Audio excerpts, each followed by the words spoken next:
E aí, galerinha, tudo bem com vocês? Professor Anderson falando e vamos para mais uma aula de robótica. A gente está chegando aí no final do ano, né? Estamos terminando as nossas atividades, terminando aí o quarto bimestre, né? A gente está terminando junto a nossa apostila de robótica. Infelizmente, essa pandemia não permitiu que a gente fizesse aí os nossos projetos, né? Que nem a gente tinha planejado no começo do ano. Mas eu acredito que tenha tido bastante conhecimento aí com as nossas aulas de robótica online, mesmo sem ter a nossa montagem dos protótipos, né? Então a aula de hoje, antes da gente iniciar, eu vou falar que hoje, nesse nosso vídeo, eu resolvi juntar duas aulas, dois conteúdos, né, nesse mesmo vídeo aí, para a gente poder terminar aí o nosso ano bem tranquilo, com o nosso caderno de robótica também todo resolvido e explicado aí entre a gente, tudo bem? Então, a gente vai continuar aí, né, com a nossa apostila que tem essa imagem, esse protótipo aí como capa, né?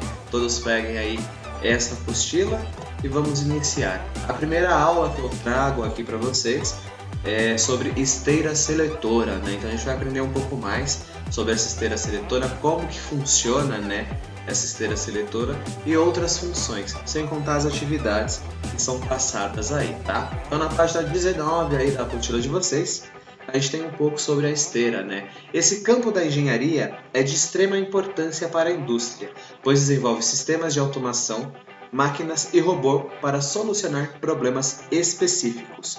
Uma boa capacidade de observação constante, atualização nos estudos e trabalho em equipe são imprescindíveis nessa área. Isso é exatamente o que trabalhamos em nossas aulas. Nesta aula, vamos realizar uma montagem que simula algo fundamental para a indústria, a esteira, né? A esteira ela foi uma adição importante para a indústria, que veio na época do chamado Fordismo, modelo de gestão da segunda revolução industrial, que utilizava um sistema de produção em massa, chamado de linha de produção. Então a esteira aí, ela foi criada devido à linha de produção, né? Isso em aulas de história vocês já tiveram aí sobre a revolução industrial, né? Então a gente tinha aí muita produção em massa, era feito produtos em grandes quantidades. Então tiveram a ideia de facilitar, agilizar aquele processo, criando essa esteira onde passava e você conseguia colocar o produto ali que foi montado, que foi fabricado, em cima daquela esteira para ela levar até o seu objetivo final, né? Então, ela foi um grande ganho das indústrias. Hoje em dia a gente tem várias variações de esteira, né? Até aquela esteira de mercado que a gente tem quando a gente vai passar a compra ali, ela também veio derivada dessa esteira aí, que foi criada na era do Fordismo.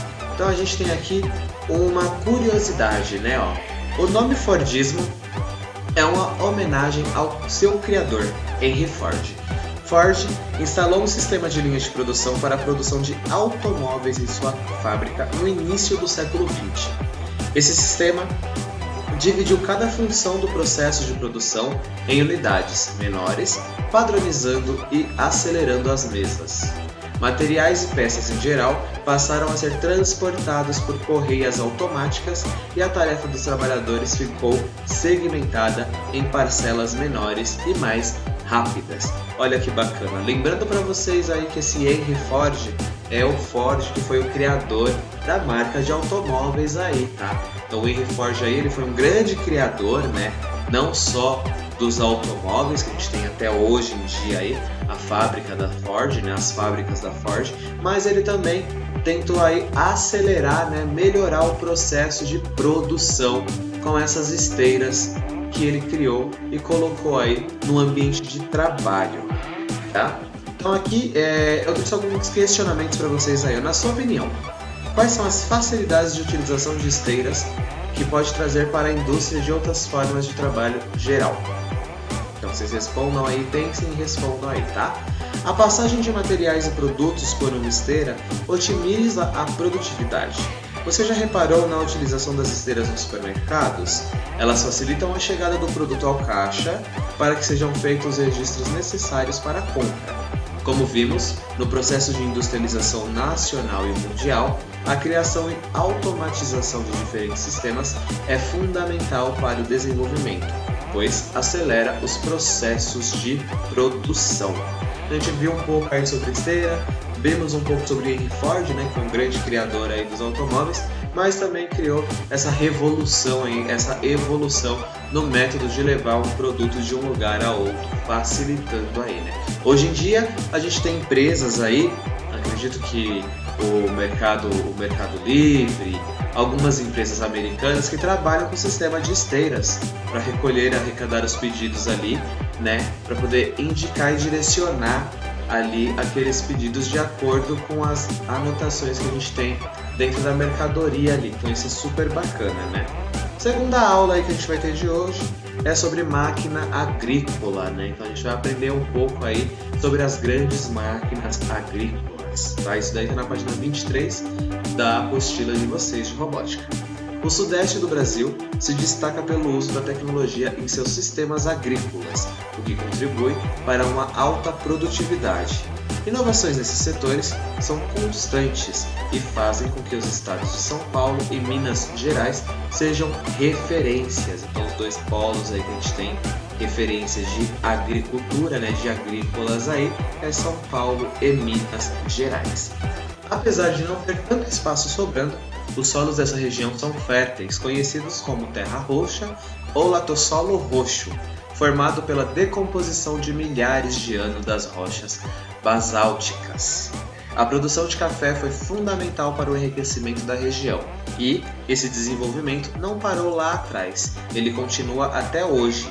Mecanização de lavouras e plantações, melhoria no uso de recursos, máquinas conectadas com celulares e computadores, gerenciamento remoto e tantas outras novidades fizeram a região ser o que é hoje.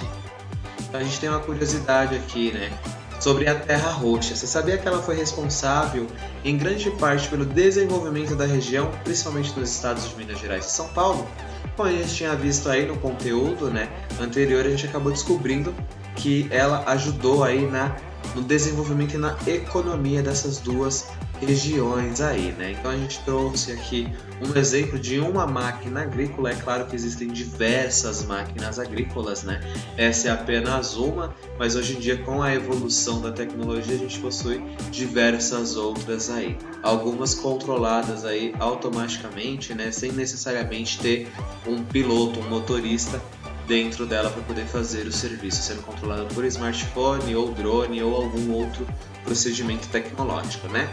Com isso, eu deixo as atividades aqui para vocês responderem e enviarem para a gente. Não esqueçam de enviar ou no nosso e-mail, que é aquele e-mail que a gente sempre deixa aí na descrição do nosso conteúdo, do nosso vídeo, né? Ou então através da plataforma do Plural, tá bom, galerinha? Lembrando que a gente está chegando aí no final do ano, então não desanimem, façam aí, entreguem o material pra gente, tudo bem?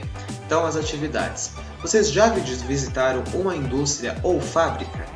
Já viram uma esteira seletora? Qual a importância da agricultura? Por que é importante que a tecnologia se desenvolva na área do campo? E quais os principais pontos nos quais a tecnologia pode auxiliar na área da agricultura? Respondam essas atividades, mandem para a gente através do e-mail, através da plataforma do Plural. O professor Anderson se despede por aqui. A gente se vê no próximo vídeo. Bye, bye!